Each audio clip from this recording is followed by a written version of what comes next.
Hola amigos, bienvenidos a un nuevo video. Yo soy Carlos Almeida. Hoy trataremos el tema documentación de flujos de trabajo con diagramas de actividades. Comencemos.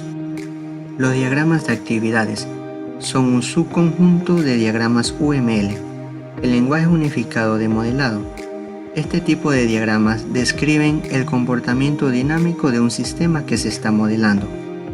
Muchos de los enfoques de desarrollo de sistemas orientados a objetos anteriormente tendían a ignorar el modelado de procesos de negocio. Los procesos del negocio de modelaje en sí mismos son una actividad muy constructiva, gracias a que permite dar sentido a los requisitos reunidos. Al modelar un proceso de negocio es necesario mantenerse enfocado en el proceso específico.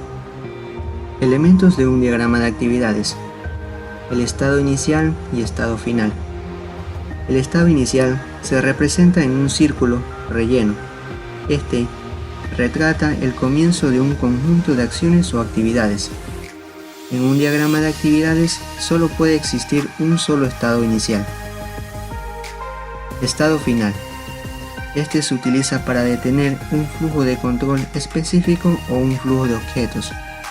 En un diagrama de actividades puede existir uno o varios estados finales. Estos elementos, el estado inicial y el estado final, también aparecen en los diagramas de estado, que cumplen la misma función.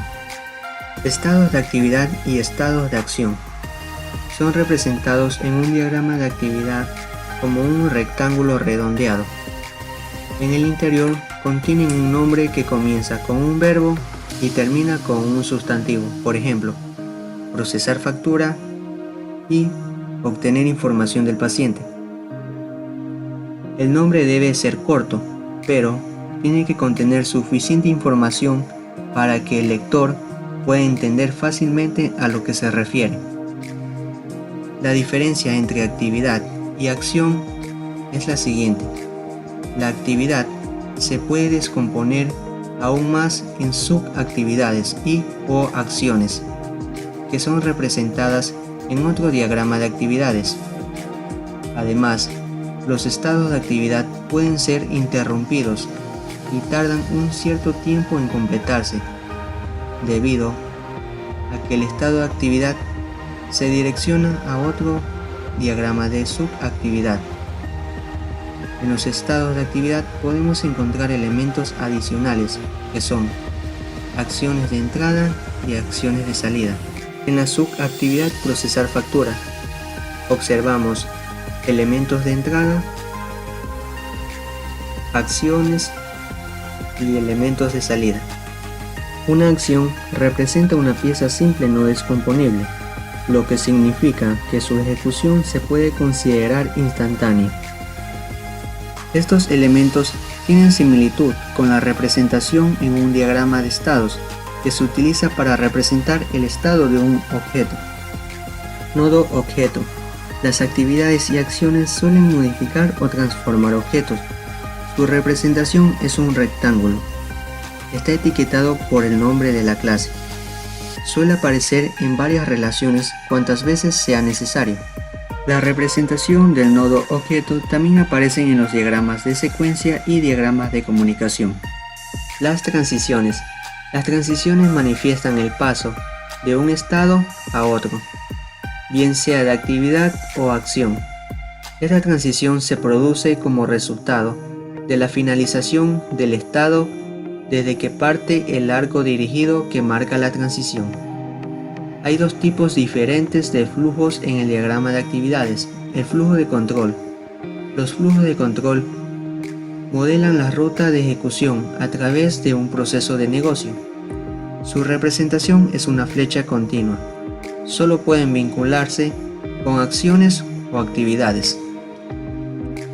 Flujo de objetos. El flujo de objeto se representa con una línea discontinua, con una punta de flecha, que muestra la dirección del flujo. El flujo de objeto se refiere a la creación o modificación de objetos por parte de actividades o acciones. Una flecha de flujo de objeto que parte desde una acción o actividad a un objeto significa que La acción o actividad está creando o influyendo sobre dicho objeto. Una flecha de flujo de objeto, desde un objeto a una acción o actividad, indica que el estado de acción o actividad utiliza dicho objeto. El elemento flujo de control también aparece en los diagramas de secuencia de comunicación y de estados. Nodo de decisión. Un flujo de control no siempre tiene que ser secuencial, puede presentar caminos alternativos. Para poder presentar dichos caminos alternativos, se utiliza una bifurcación, la cual tendrá una transición de entrada y dos de salida. En cada transición de salida se colocará una condición, es decir, una etiqueta con criterios de decisión, que será evaluada una vez al llegar a la bifurcación. Esta sirve para garantizar que el flujo de control o el flujo de objeto solo se dirigirá por un camino en específico. Nodo de fusión. Se utiliza para reunir los diferentes flujos de control que provienen de nodos de decisión. Además, cuenta con una salida. Como podemos observar en el diagrama, este es un nodo de fusión que tiene la entrada de varios flujos de control que provienen de nodos de decisión. No solo existe un flujo secuencial y la bifurcación, también hay algunos casos en la cual se requiere ejecutar tareas concurrentes, es decir, al mismo tiempo. UML gráficamente representa la división y la unión. Nodo tenedor o for indica que un conjunto de actividades se realiza en paralelo concurrentemente, es decir, una actividad ocasiona que se ejecuten dos o más actividades en un mismo tiempo. Nodo unión o join indica que para continuar deben de finalizar todas las actividades concurrentes, es decir, las actividades que se están ejecutando en paralelo deben de finalizar para poder continuar con la siguiente. Los carriles. Cuando se modelan flujos de trabajos de organizaciones, es útil dividir los estados de actividades o acciones en grupos.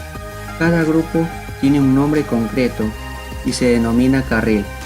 Los carriles agrupan una serie de actividades o acciones relacionadas a la misma columna. Cada carril representa a la parte de la organización responsable de las actividades o acciones que aparecen en ella. La bibliografía revisada es la siguiente. Muchas gracias amigos por su atención. Hasta la próxima.